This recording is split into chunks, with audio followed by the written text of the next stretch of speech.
Rabino, ¿cuáles son las leyes que contempla el judaísmo en caso de, Dios no lo permita, producirse una guerra? El objetivo acá es defenderse. El objetivo no es dañar ni conquistar. Cuando nuestro patriarca Jacob tuvo que enfrentar a su hermano que venía con 400 jinetes y él tenía una familia que defender, dice el texto que se asustó y tuvo miedo. Explican los sabios, se asustó por las víctimas que él podría sufrir y tuvo miedo de tener que matar al otro. Esa es la postura judía. Julián, vivimos hoy en un mundo más conflictivo, más guerras, más lucha en la humanidad. Sí, yo creo que el nivel de conflictividad general ha subido. No cabe duda que estamos viendo una época donde, en función a la evolución de la humanidad, se estimaba que iba a haber un periodo de mayor calma, un periodo de mayor pacifismo, a la hora en la que se entiende que ha habido una mayor concientización a propósito de los estragos de la guerra y de lo que significan los derechos humanos elementales, ¿no? de los grupos y de los individuos. En realidad, Rabino, por un lado, prepararse y bien para la guerra, pero por otro lado, siempre un nuevo llamado para la paz. ¿Cómo se entiende? Dios nos puso en un mundo donde hay desafíos y hay obstáculos, y a veces, situaciones extremas, hay que enfrentar el desafío quitando el obstáculo, pero ese no es el objetivo, ese es un medio para la construcción pacífica de la humanidad. Si tenemos que hablar de causas y consecuencias, Julián, de estos conflictos bélicos, ¿por dónde pasarían? Históricamente, la cuestión de la religión era un aspecto muy central. La cuestión de los intereses económicos pasó luego a ser un aspecto sumamente crítico. La ambición política, en la época sobre todo de las monarquías, también era algo muy importante. Y yo creo que hoy realmente el aspecto religioso que promueve el fundamentalismo islámico claramente ha reenmarcado este aspecto que se creía superado nuevamente como un aspecto muy central.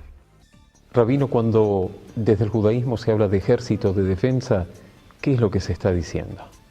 Literalmente, su objetivo no es conquistar a otro, su objetivo es permitir vivir en paz uno. Y cuando uno vive en paz y el otro tiene miedo de atacar, todos viven en paz, también los otros. Este es un tema que hay que tener cuidado con las palabras, pues a veces quedaron muy mal connotadas. En el caso de Israel, sin embargo, es pertinente, creo yo, la pregunta, porque ciertamente hace honor a la realidad del ejército. Realmente es un ejército de defensa.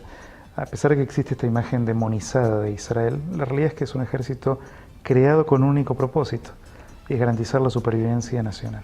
Rabino, ¿se puede, de acuerdo al judaísmo, ser soldado y preservar la moral? No solo que se puede, sino que se debe.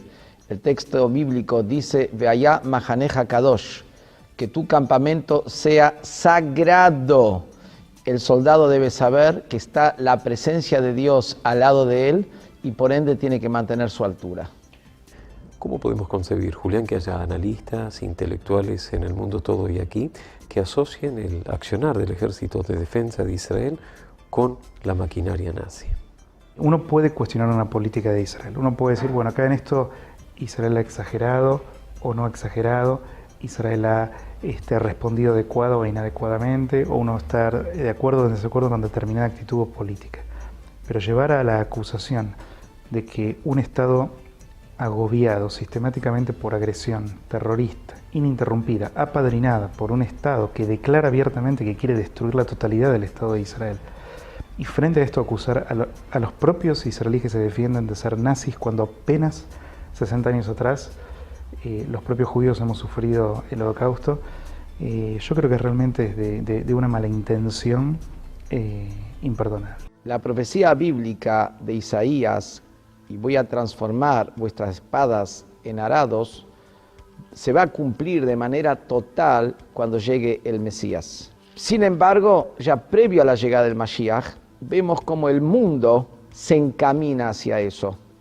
Parte de los presupuestos del mundo están dedicados hoy para mejorar la situación de los indigentes, de los necesitados. Eso es transformar dinero que antes estaba destinado a la destrucción destinarlo ahora a la construcción y a la civilización. ¿Consideras que la vía diplomática es válida para la resolución de estos conflictos? La diplomacia tiene un papel que jugar, obviamente, en los conflictos y es el primer eslabón al que se debiera recurrir, la primera herramienta. Es pacífica en principio, tiene la posibilidad de imponer cierta fortaleza en su conducción de los asuntos a través de lo que se dice zanahorias o palos, como se usa en inglés la expresión. Pero lo que falta hoy en día en el mundo es un reconocimiento de las falencias de la diplomacia. Hay un planteo además que no están dispuestos a hacerse muchos y es si uno siempre puede negociar con el enemigo. Hay veces que sí, y esto no hay duda, pero hay muchas veces que realmente no tiene sentido. Cuando tu enemigo no quiere negociar con vos, cuando te quiere destruir, vos no te puedes sentar a negociar. Rabino, muchos consideran que a lo largo de la historia muchas de las guerras fueron por factores religiosos.